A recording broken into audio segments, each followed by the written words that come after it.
ये हमारा प्रश्न है 625 to the power 55 into 128 की power 31 find sum of the digits. यानी इनके गुणा करने के बाद जो भी नंबर आएगा उनके सारे डिजिट्स का सम कितना है।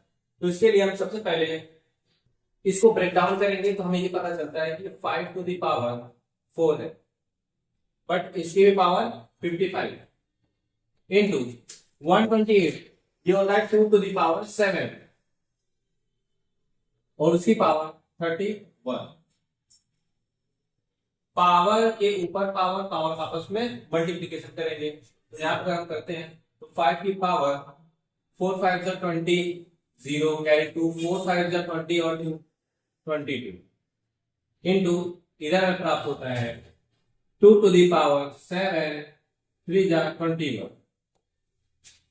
इसके बाद हम इसे 5 की पावर 3 इंटू 5 की पावर 217 लिख सकते हैं, क्योंकि पावर को आपस में ऐड करने पे हमें 220 प्राप्त होगा into 2 to the power 217।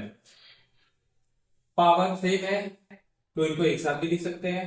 5 power 3 होता है 125 इंटू 5 इंटू 2, एक साथ करने के बाद पूरे की पावर हो जाएगी 217। 125 इंटू 5 इंटू 2 यानी 10 टू दी पावर 217। क्योंकि 10 टू दी पावर 217 है, यानी इधर के जितने भी डिजिट्स आएंगे सब में लास्ट में 0 होगा। यानी हमें डिजिट से प्राप्त होता है 1 प्लस 2 प्लस 5। हमें सम निकालना था इसलिए सबको ऐड कर देंगे। 2 और 1 3 और 5 8, यानी इसका आंसर हमें कितना मिला है 8। ये हमारा प्रश्न है 3 टू द पावर x और x to the power 9 find x। यहां से हम x की वैल्यू निकालेंगे। इसके लिए जब भी इस प्रकार का प्रश्न होता है तो सबसे पहले जो पावर x है उसे हमें खत्म करना होता है। इसके लिए क्या करेंगे, अगर 3 की पावर x है तो हम इसको लिख सकते हैं 3 की पावर x, तो इधर हमें मल्टीप्लाई करना होगा 3 की पावर 1 अपॉन x की पावर में 1 अपॉन x से मल्टीप्लाई करना। तो जो प्रक्रिया हम लोग इस तरफ के हैं सेम प्रक्रिया हमें दूसरे साइड भी दोहरानी होगी। x की पावर 9 इंटू 1 अपॉन x, यहाँ x x कैंसिल बचेगा सिर्फ 3। इधर बचेगा x की पावर 9 अपॉन x। अभी भी 9 की पावर है ऊपर में, तो इस 9 को भी खत्म करेंगे तो दोनों तरफ पावर 1 अपॉन 9 कर देंगे। तो इधर भी हो जाएगा x की पावर 9 अपॉन x की पावर 1 अपॉन 9। 3 की पावर 1 अपॉन 9 को रहने देते हैं ऐसे। इधर करेंगे तो 9 से 9 कैंसिल, x की पावर में प्राप्त होती है 1 अपॉन x।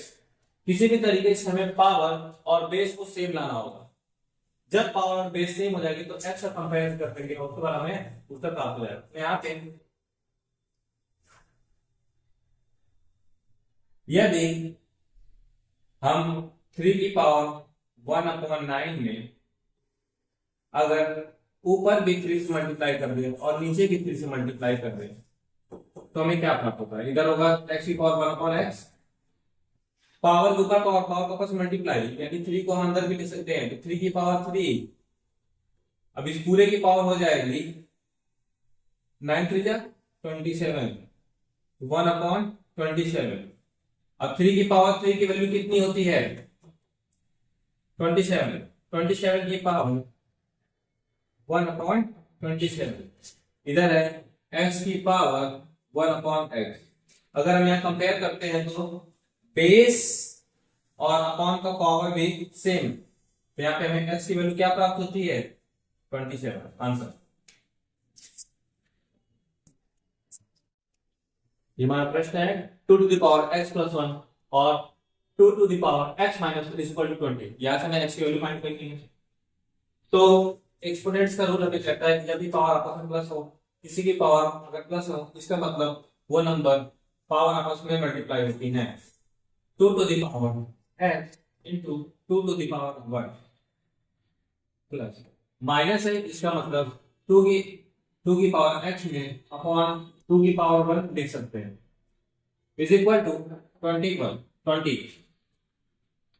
यहाँ पे अब हम ऐड करेंगे तो 2 टू द पावर 1 और 1 मिलकर 2 टू द पावर 2 हो जाएगा, 2 to the power x into 2 to the power 2 plus 2 to the power x पूरे का अपॉन में हो जाएगा 2 to the power 1 into 2 is equal to 20।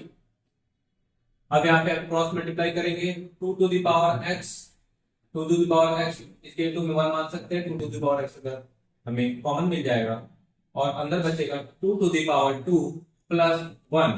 2 to the power divide में उधर जाने के बाद 2 टू द पावर 20 से मल्टीप्लाई हो जाएगा, यानी 2 क्या हो जाएगा 40। Then 2 to the power x into ये हो जाएगा 5 is equal to 40। 2 to the power x is equal to 40 upon 5 यानी 8। 2 to the power x is equal to 2 to the power 3। Compare करने में मिलता है x to the power x is equal to